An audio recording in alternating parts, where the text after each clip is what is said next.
मुंबईलगतच्या मीरा भाईंदरमधील उत्तन परिसरात जमिनीत गाडलेला जिवंत तोफगोळा आढळून आल्याने काही काळ खळबळ उडाली।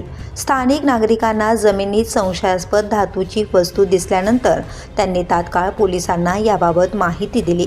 पोलिसांनी घटनास्थळी धाव घेत प्राथमिक तपासणी केली असता ही वस्तू स्फोटक असण्याची शक्यता व्यक्त करण्यात आली।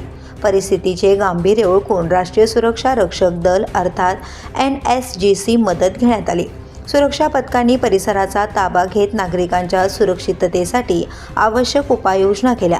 तपासणी दरम्यान हा जुना तोफगोळा असल्याचं स्पष्ट झालं, मात्र त्यामध्ये स्फोटक क्षमता अद्याप कायम असल्याने विशेष सावधगिरी बाळगत मोहीम राबवण्यात आली। अखेर पोलीस आणि NSGच्या संयुक्त प्रयत्नातून हा तोफगोळा सुरक्षितपणे निकामी करण्यात आला।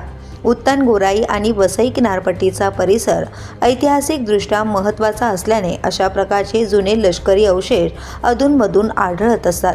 दरम्यान नागरिकांनी कोणतीही संशयास्पद वस्तू आढळल्यास तिला स्पर्श न करता तात्काळ पोलिसांना माहिती द्यावी असे आवाहन प्रशासनाकडून करण्यात आले आहे। सुरक्षा यंत्रणांच्या तत्पर कारवाईमुळे मोठी दुर्घटना टळली आहे। द पोलीस न्यूजसाठी अनिल शिरसाट, वसई।